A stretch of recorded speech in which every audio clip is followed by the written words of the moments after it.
Como é que você vê essa nova arquitetura geopolítica mundial? Bom, Ricardo, vamos lá. Eu acho que a jogada dele, o que tem sido chamado de Nixon reverso, ou Kissinger reverso, né, Sim. de arrancar a Rússia da. É, eu até tive em uma fala fechada aí para um grande setor da economia brasileira sobre a situação geopolítica, e me perguntaram sobre isso, e eu falei, olha, pessoal, mas por que que não, por que que o Trump não fala assim com os europeus? E aí eu disse, olha só, Maquiavel ensinava uma coisa que J.R.R. Martin, o autor de Guerra dos Tronos, repetiu essa frase, né? Você não faz a paz com seus amigos, você faz a paz com seus inimigos.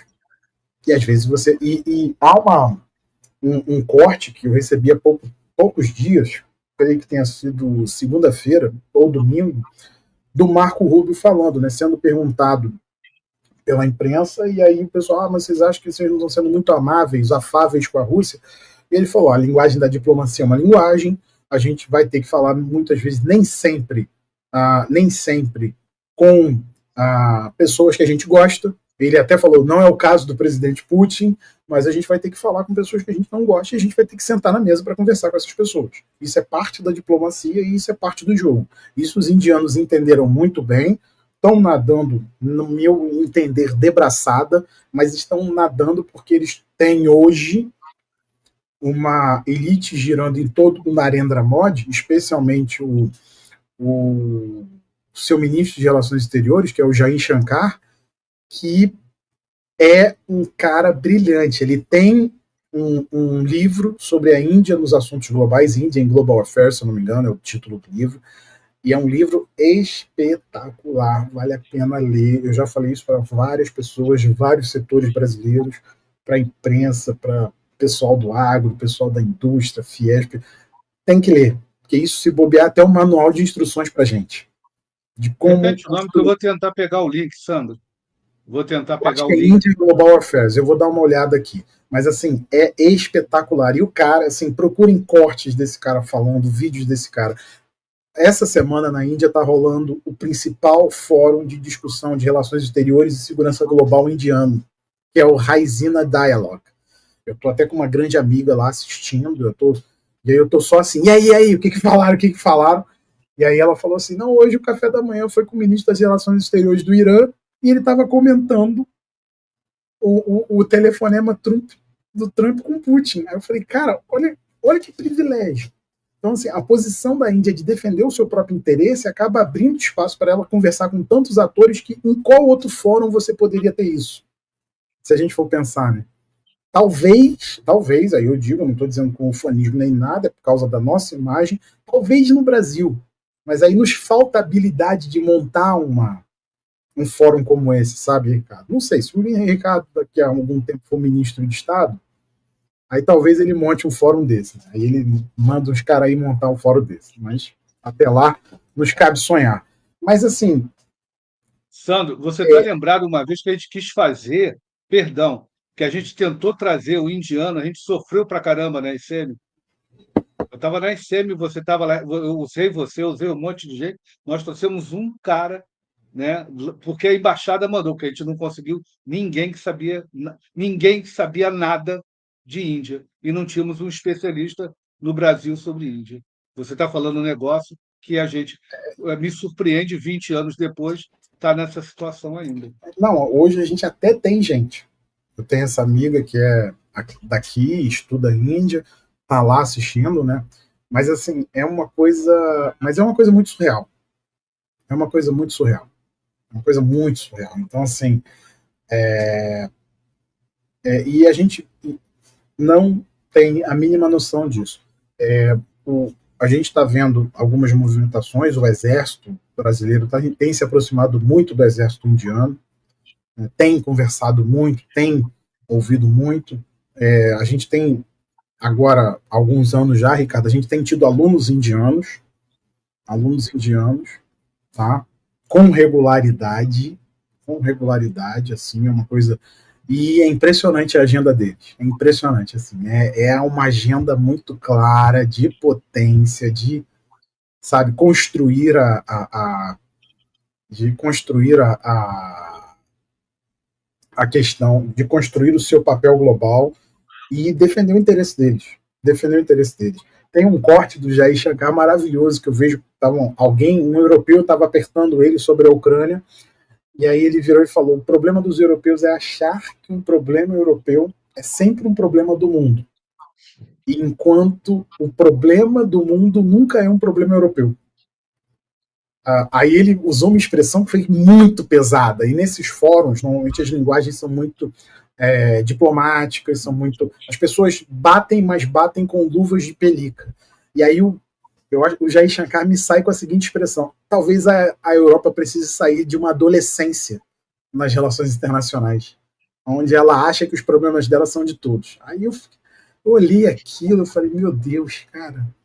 E, na minha opinião, hoje, os dois melhores ministros de relações exteriores atuais é o Jair Shankar da Índia e o Lavrov da Rússia. O Jair Shankar, porque é um intelectual que está com a possibilidade de fazer o que ele sempre colocou no papel, na mão, e para tocar o processo, e foi preparado para isso por ministros anteriores. Então ele não é o primeiro de uma escola. E o outro é o Lavrov. Mas o Lavrov é bom porque é igual a esperteza do diabo. A esperteza foi adquirida ao longo do tempo porque ele já é velho. Então ele não é um cara que deve ser temido porque ele é o que é. Ele é temido porque ele é velho. Ele tem uma capacidade de ímpar. Ele tem uma capacidade ímpar. Então, quem relatou a reunião preparatória, por exemplo, do G20 ano passado aqui no Rio de Janeiro, quem assistiu às conversas entre os ministros de Estado, disse que o Lavrov dominou a reunião, tranquilamente. Assim. O Lavrov botou Antony Blinken no bolso, ao ponto de fazer o Antony Blinken, o maior feito do Antony Blinken na reunião preparatória, ser beijar a bandeira da Portela, que no final da reunião teve uma demonstração de escola de samba. Então a gente já fica imaginando, caramba, o que é isso? Então essa estratégia do Trump é um pouco tentar quebrar, sim, essa parceria. Se a gente for pensar, nada mais... É impressionante como o Partido Democrata Americano esqueceu a velha lição da geopolítica americana que vem de Spikeman, 1943, que é uma revisão da tese do Mackinder britânico de 1904. Nunca deixar uma grande aliança na Eurásia que conteste o seu poder.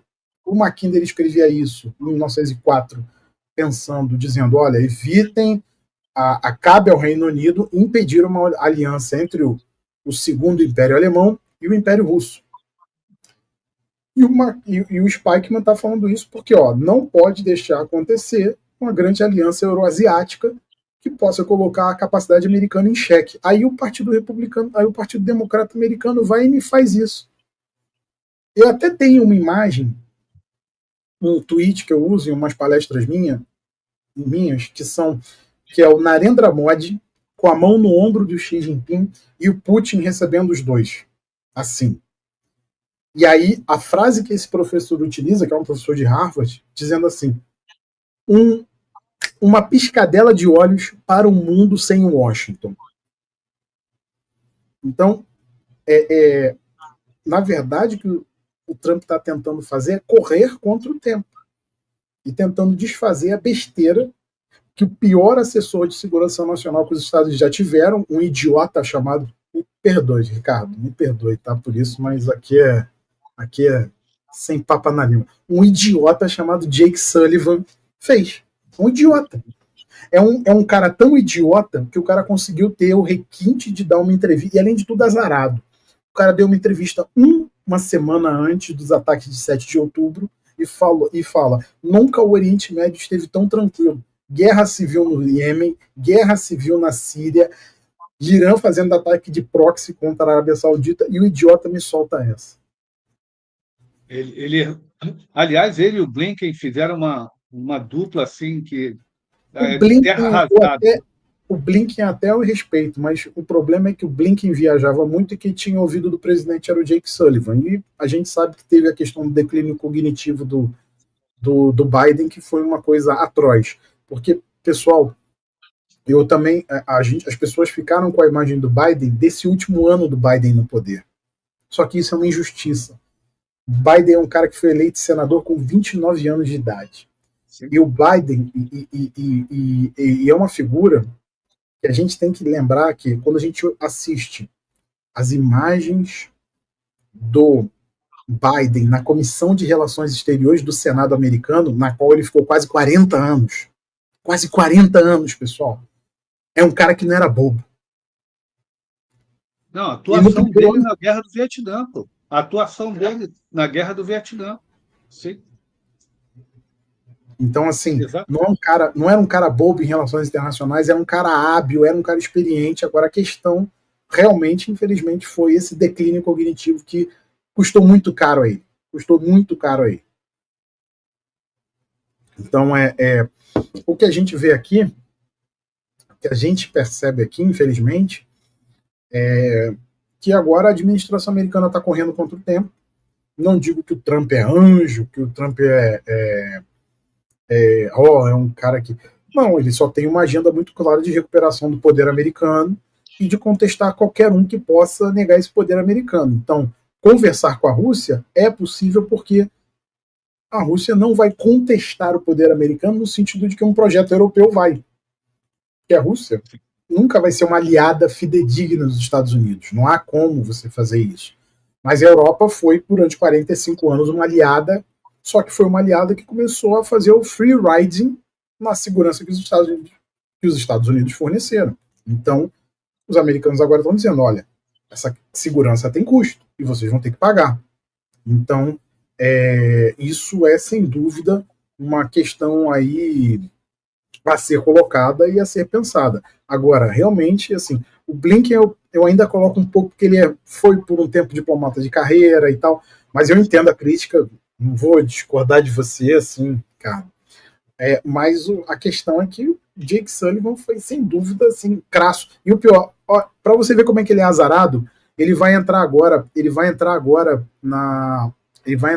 num think tank de Harvard. E qual é a data que ele vai começar a trabalhar? 1º de abril. Como é que dá, cara? Como é que dá para falar de um cara desse, Ricardo?